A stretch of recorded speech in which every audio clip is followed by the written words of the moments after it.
Hello, everyone. Thank you for joining us. Welcome to the Avexia webinar series. Our topic for today is Mastering Mercury with Quicksilver Scientific, Part 1, Mercury 101. My name is Christopher Chu. I'm the Director of Marketing for Avexia Diagnostics and will be your host for this webinar. Today, I have the distinct pleasure of being joined by an exciting guest, Dale White, who will be our presenter for this webinar. Dale White is a California state licensed acupuncturist with over 40 years of clinical healthcare experience in bodywork, nutrition, herbal, homeopathic, acupuncture, and functional medicine studies. He has worked with a wide variety of clinical settings, including halfway houses for mentally ill, AIDS clinics during the epidemic, a hospital chronic pain clinic, as well as private practice. In 2015, Dale joined Dr. Christopher Shade as a clinical consultant for Quicksilver Scientific, providing physician education on test interpretation, products, and protocols. Without further delay, I will now turn the webinar over to Dale. Hello, my name is Dale White. I'm a California state licensed acupuncturist, and I have been a clinical consultant with Quicksilver Scientific for the last 9 years. We're going to do a 3-part webinar series on mastering Mercury with Quicksilver Scientific. So let's get started. The 3 parts or the 3 webinars, the first one will be Mercury 101, where we will cover some basic facts and concepts about mercury and mercury toxicity. In the second webinar, we're going to talk about the different types of testing for mercury and the Quicksilver Mercury Tri-Test. And in the third webinar, we're going to talk about how to interpret the Quicksilver's Mercury Tri-Test. Okay, tonight or today, whenever you're listening to this, is part 1. Part 1, we're going to cover mercury basics, the uses of mercury, different forms of mercury, and pathways of mercury into the body, physiological impacts, like why is mercury so toxic? We're going to go over, we've only got about half an hour, so we're going to be fairly brief and cover these things quick. So mercury is a natural element. It's not something anybody invented or synthesized. It's natural in our environment. The atomic symbol is Hg, also called Quicksilver, and it's the only metal that is liquid at standard temperature and pressure. Sources of mercury. So mercury naturally present in the environment. Big way it gets into circulation in the environment, in our air, in our water, is through volcanic eruptions, forest fires. So the trees take up the mercury into their structure, and when they burn, they liberate it into the air. Floods and other natural disasters will stir up the mercury that's in the sediment and liberate that. Any natural mine or natural source of mercury, the groundwater can leach it out. And then, of course, not a natural source, but a human source is mercury mining. Current sources of mercury, a lot of them are medical. So dental amalgams is probably one of the biggest sources for inorganic mercury exposure. Thimerosal, preservatives, and vaccines, that's not so much used anymore, but it was in the past. Also mercurochrome, when I was a kid, we used to have that. I think that's no longer around. You can find cinnabar, which is a natural form of mercury, in some of the Asian medicines, kind of as a heavy metal, as a sedative, and then other kinds of medical equipment. It's in some cosmetics and then industrial uses. So it's in fluorescent light bulbs. So if ever one breaks, you don't want to breathe the air. You want to open up the air circulation, get that out of there. And chloralkali plants. So that's where they're making alkalinizing products like chlorine, sodium hydroxide, etc. And then small scale gold mining and artisanal working with gold for jewelry and so forth. Mercury can be used to purify that gold. So there's some different forms of mercury. These 4 different forms. Elemental mercury is just, the mercury, like if you break a old mercury thermometer and you've got that liquid silver running around on the floor and playing with it, that's elemental mercury. Methyl mercury is also called organic mercury or organomercury. That's a mercury atom bonded to an organic group, a methyl group. Inorganic mercury is 2 mercury atoms bonded together. And then there's ethyl mercury. Ethyl mercury is a synthetic form, and that's where mercury is bonded to an ethyl group or a methyl and an ethyl group. That was used like in thimerosal. And once that's injected into the body, it quickly converts to inorganic form. So first, we're going to talk a little bit about inorganic mercury. This is oxidized elemental mercury. So you can see the reaction over here, and elemental mercury, those 2 bond to each other, they lose a couple of electrons. Once this elemental mercury is in our body attacks it with catalase, tries to break it down, tries to metabolize it, and that just makes it worse, makes it more toxic by converting it to this inorganic form. Inorganic mercury is very, very highly toxic. Just tiny, tiny amounts can be very highly toxic. It covalently bonds to thiols and selenols on enzymes and proteins and membranes. And you can see it has these 2 bonding sites. So it's more highly toxic than methyl and more sticky, so to speak, because of the 2 bonding sites rather than 1. Now, dental amalgams are the most common source for human exposure to inorganic mercury. The dental amalgams are about half mercury, about 50% elemental mercury. So that elemental mercury, remember that elemental mercury, that's quicksilver, that's that liquid metal. It has a very, very high vapor pressure. So that means that it's always gassing off. Now, the idea with amalgams is once you amalgamate mercury with these other metals, it will stabilize the mercury, but it doesn't completely stabilize it. It's still gassing off, especially when you add kinetic energy, such as in chewing. That vapor will be inhaled. We absorb, once we breathe in that elemental vapor, elemental mercury, we absorb about 80 to 85% of that in our lungs into our blood. Then it's converted in our blood to the inorganic form. If you have oxidation of the elemental mercury in the mouth and you swallow that inorganic mercury itself is actually very poorly absorbed. You would only absorb about 1 or 2% of that inorganic mercury. So that's not a big source of mercury toxicity, but it is a big source of disruption to the microbiome. So it does have caustic effects on the gut lining and disrupts the microbiome. So inorganic mercury in the body, more tissue bound than methyl mercury. You'll see that when we get to methyl mercury, that inorganic has those 2 bonding sites.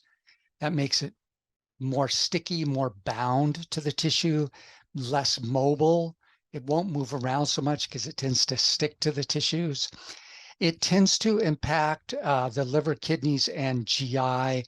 Liver and kidneys because that's the organs that are excreting it, the GI, because that's where it will be swallowed. You see this note, not absorbed into the blood from the GI, 1 or 2%, but it does cause inflammation in the gut and disrupts the microbiome, and causes dysbiosis by selecting out mercury tolerant bacteria and fungi. So you get this whole dysbiosis. It will not cross the blood-brain barrier, but methyl and elemental mercury can cross the blood-brain barrier. Once we're going to talk about how even though inorganic mercury doesn't go directly into the brain, we'll talk about how the brain does get inorganic mercury in it. Well, methyl mercury is the most common exposure. That's where we get most of our mercury, or the highest concentrations of mercury. So organic mercury, or methyl mercury, is created from anaerobic bacteria converting inorganic mercury into the methyl mercury. They're methylating it.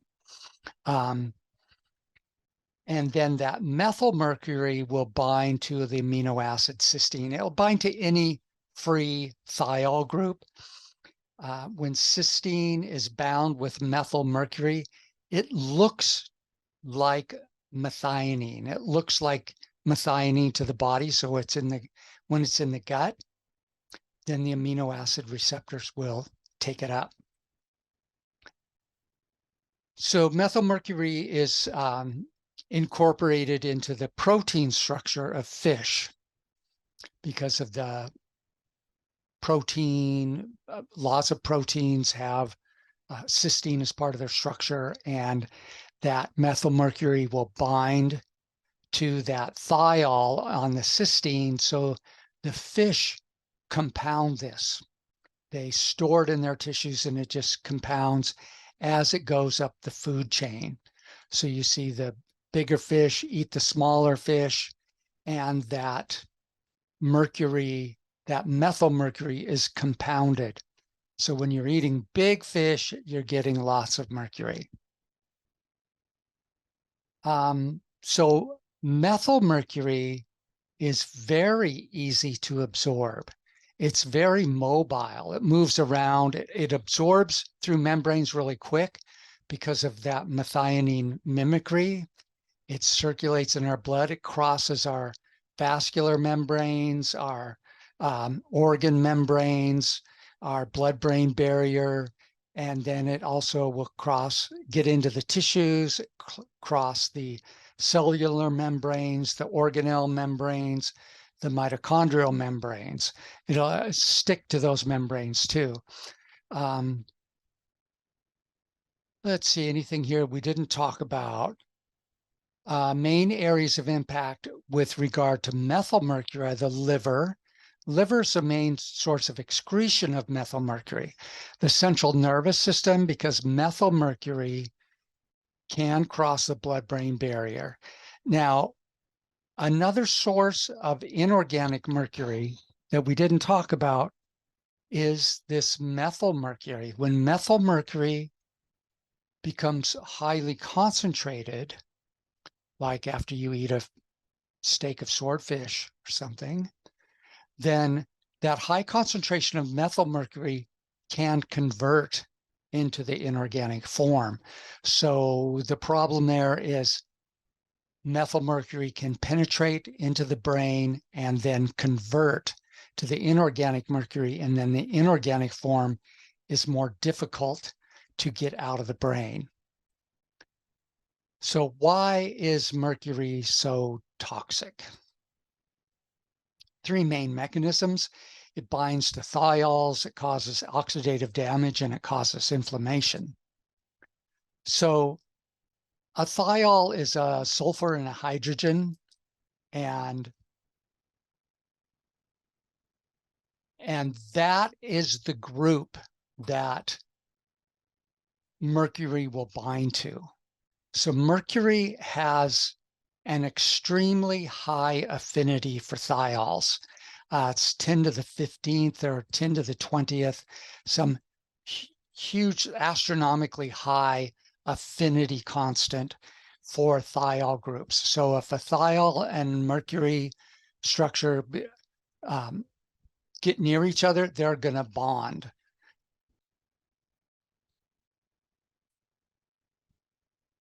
Where do we find thiols? So you find them on different kinds of proteins, enzymes, etc., where there's a free thiol group.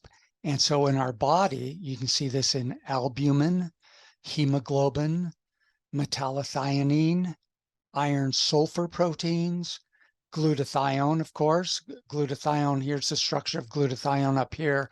And you can see this free thiol group in the cysteine component.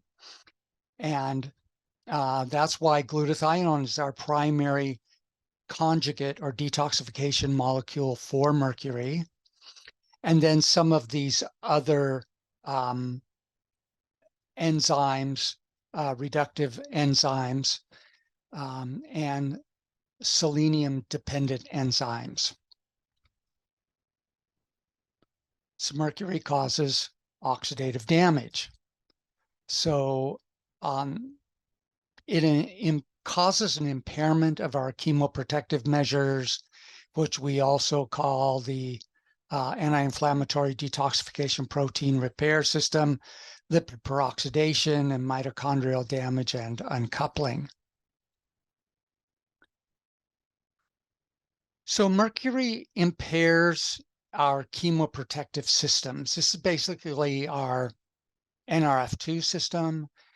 When mercury gets into the cell, it's an oxidative toxin, and it triggers the NRF2 mechanism, triggering the epigenetic transcription of the antioxidant response elements and the electrophile response elements.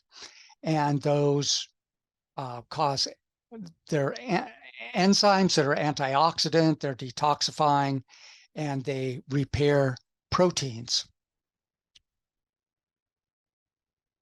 Mercury will also oxidize lipids. So it will oxidize, and this is a main, lipid peroxidation, main source of aging, degeneration, inflammation, and this mercury causes a chain reaction that's initiated by reactive oxygen species, and we oxidize and degrade these lipids, and these are our membrane structures. These are all the structures of the organelles, our cell membrane, our mitochondria.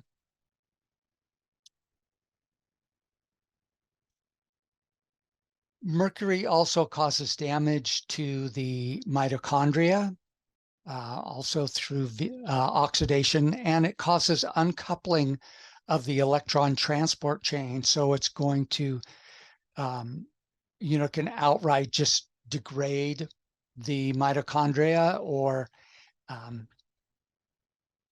cause this electron transport chain to be uncoupled so that the mitochondria cannot produce energy. So then you end up with reduction in ATP, reduction in glutathione, and an increase in lipid peroxidation.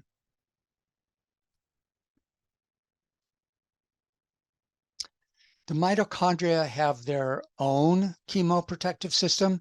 They have their own pool of glutathione. And when mercury gets in there, the mitochondria are going to have to use more glutathione to conjugate to that mercury, and that will deplete the mitochondria's ability to manage their reactive oxygen species because mitochondria are burning oxygen for energy. You're ending up with a lot of reactive oxygen species, and it just causes more toxicity in the mitochondria.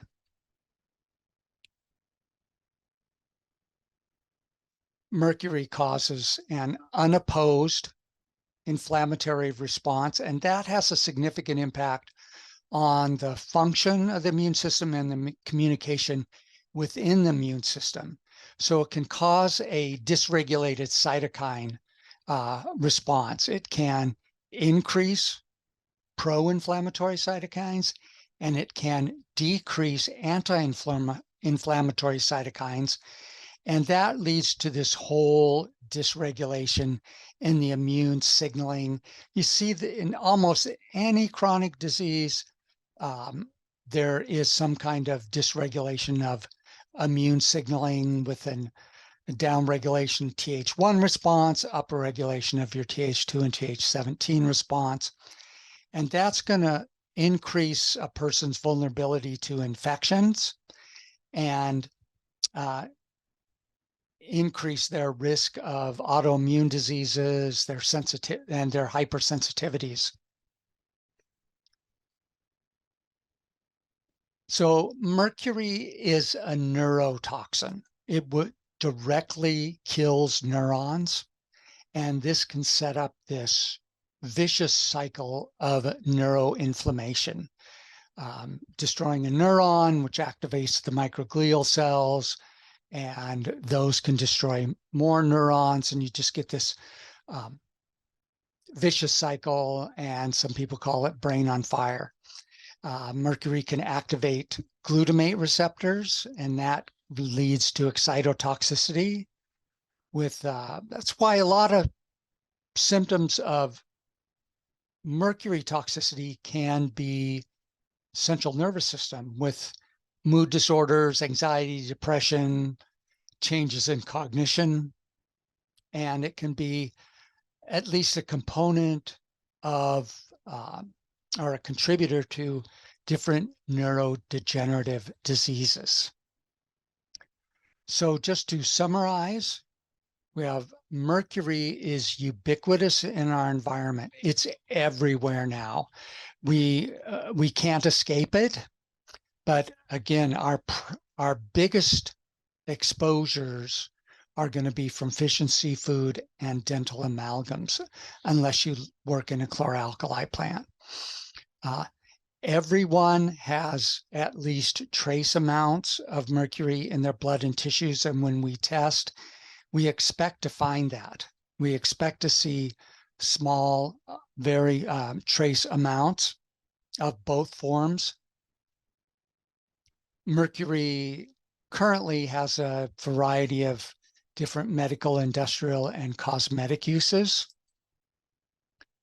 Mercury exists in the body in two different forms, the methyl mercury and the inorganic mercury. That's an important concept that we will utilize in the next two webinars. But it may enter the body as 4 different forms through different pathways. And of course, we all know that mercury is very, very, very, very highly toxic.